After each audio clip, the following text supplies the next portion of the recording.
ஜம்மு காஷ்மீர் சட்டமன்ற தேர்தலில் அனல் பறக்கிறது. இந்த தேர்தல் பாஜக மற்றும் காங்கிரஸ் இடையே கடும் போட்டி நிலவுகிறது. அப்படி இருந்தாலும் வெற்றி கோட்டை யார் நெருங்குகிறார்கள் என்பதை பார்ப்போமா? பிரிட்டிஷ் இந்தியா 1947 இந்தியா பாகிஸ்தான் என பிரிக்கப்பட்டது. அப்போது ஜம்மு காஷ்மீரின் கடைசி ராஜாவாக இருந்த ஹரி சிங் ஜம்மு காஷ்மீர் தன்னிச்சையாக சுதந்திரமாக இருக்க வேண்டும் என விரும்பினார். பிறகு அவருடன் பல கட்ட பேச்சுவார்த்தைகள் நடத்தப்பட்டன. இதையடுத்து இந்தியாவுடன் சேர்ந்து கொள்ள ஒப்புக்கொண்டார்.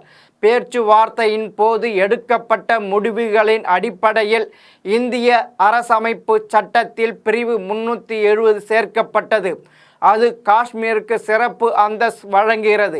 இதன்படி பாதுகாப்பு, வெளியுறவு, தகவல் தொடர்பு தவிர மற்ற விஷயங்கள் குறித்து சட்டம் இயற்ற வேண்டும் என்றால் மத்திய அரசு அம்மாநிலத்தின் அனுமதியை பெற வேண்டும்.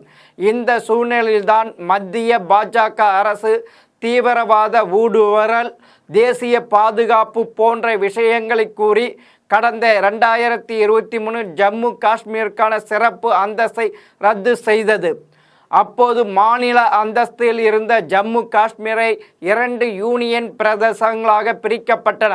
அதன்படி சட்டமன்றம் இல்லாத தனி யூனியன் பிரதேசமாக லடாக் அறிவிக்கப்பட்டது. இதற்கு பல தலைவர்கள் கடும் எதிர்ப்பு தெரிவித்தார்கள்.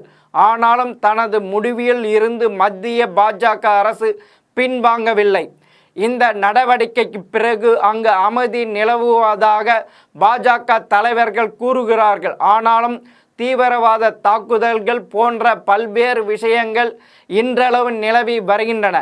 இந்த சூழ்நிலையில்தான் 10 ஆண்டுகளுக்கு பிறகு சட்டமன்ற தேர்தல் நடைபெற இருக்கிறது. இதற்கு முன்பாக 2014 நடந்த சட்டமன்ற தேர்தலில் அந்த நேரத்தில் 87 சட்டமன்ற தொகுதிகள் இருந்தன.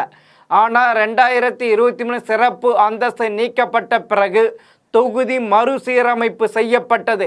இதனால் சட்டப்பேரவை தொகுதிகள் எண்ணிக்கை 90ஆக அதிகரித்தது. இந்த சூழ்நிலையில் சட்டப்பேரவை தேர்தல் செப்டம்பர் 18, 25, அக்டோபர் 1 என 3 கட்டமாக தேர்தல் நடக்க உள்ளது. முதலில் புல்வாமா, சோபியான், அனந்த்நாக் உள்ளிட்ட 24 தொகுதிகளில் தேர்தல் நடைபெறுகிறது. இரண்டாவதாக ஸ்ரீநகர், பூஞ்ச், ரஜோரி போன்ற பகுதிகள் உள்ளடங்கிய 26 தொகுதிகளிலும், இறுதியாக பந்தியோபோரா, பாராமுல்லா, ஜம்மு உள்ளிட்ட 40 தொகுதிகள் வாக்குப்பதிவு நடைபெறுகிறது. காங்கிரஸ், பரூக் அப்துல்லாவின் தேசிய மாநாடு கட்சி, மார்க்சிஸ்ட் கம்யூனிஸ்ட் கட்சி ஆகியவை கைகோர்க்கின்றன. ஆனால் இந்த கூட்டணிக்குள்ளும் முஸ்லிம் அதிகம் வகிக்கும் சில தொகுதிகளை பிரித்து கொள்வதில் சிக்கல் ஏற்பட்டது. ஆனால் பாஜகவை வீழ்த்துவது என்ற குடையின் கீழ் ஒன்றாக இணைந்திருக்கிறார்கள். இதில் காங்கிரஸ் தேர்தல் வாக்குறுதியாக ஜம்மு காஷ்மீருக்கு மாநில அந்தஸ்து வழங்கப்படும், குடும்ப தலைவிகளுக்கு மாதந்தோறும் ரூபாய் 3000 உதவித்தொகை, பெண் தொழில் முனைவோருக்கு ரூபாய் 5 லட்சம் வட்டியில்லா கடன், குடும்பத்துக்கு ரூபாய் 25 லட்சம் மருத்துவ காப்பீடு வழங்கப்படும் என தெரிவித்துள்ளது. அதோடு காங்கிரசின் மூத்த தலைவரான ராகுல் கார்கே போன்றோர் தீவிர பிரச்சாரம் மேற்கொண்டு வருகிறார்கள். பாஜக தனித்து போட்டியிடுகிறது. முன்னதாக கடந்த 2014ஆம் ஆண்டு நடைபெற்ற சட்டமன்ற தேர்தலில் பாஜக, மெஹபூபா முஃப்தியின் மக்கள் ஜனநாயக கட்சி இணைந்து தேர்தலை சந்தித்தன. தேர்தல் முடிவில் மக்கள் ஜனநாயக கட்சி 28 இடங்களிலும், பாஜக 25 தொகுதிகளிலும் வெற்றி பெற்றன. பிறகு ஏற்பட்ட குழப்பத்தால் இரு கட்சிகளுக்கு இடையேயான உறவில் விரிசல் ஏற்பட்டது.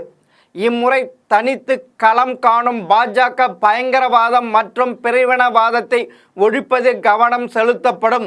ஒவ்வொரு வீட்டிலும் மூத்த பெண்ணுக்கு ஆண்டுதோறும் ரூபாய் 18,000 வழங்கப்படும். அரசு மருத்துவ கல்லூரிகளில் கூடுதலாக 1000 இடங்கள், 5 லட்சம் வேலை வாய்ப்புகள் உருவாக்குதல் போன்ற வாக்குறுதிகளை வெளியிட்டுள்ளது. மோடி, அமித்ஷா போன்ற தலைவர்கள் தீவிர பிரச்சாரம் மேற்கொண்டு வருகிறார்கள். தற்போதைய நிலவரப்படி காங்கிரஸ் தலைமையிலான இந்தியா கூட்டணிக்கு வெற்றி பெறுவதற்கான வாய்ப்புகள் அதிகம் இருப்பதாக சொல்லப்படுகிறது. இதற்கு இந்தியா கூட்டணியின் ஒற்றுமை, பாஜக மீதான அதிருப்தி காரணம் என சொல்லப்படுகிறது. அதோடு காங்கிரசிலிருந்து விலகி தனி கட்சி ஆரம்பித்த குலாம் நபி ஆசாத் தேர்தலில் போட்டியிடாததும் காங்கிரஸ் பலமாக பார்க்கப்படுகிறது.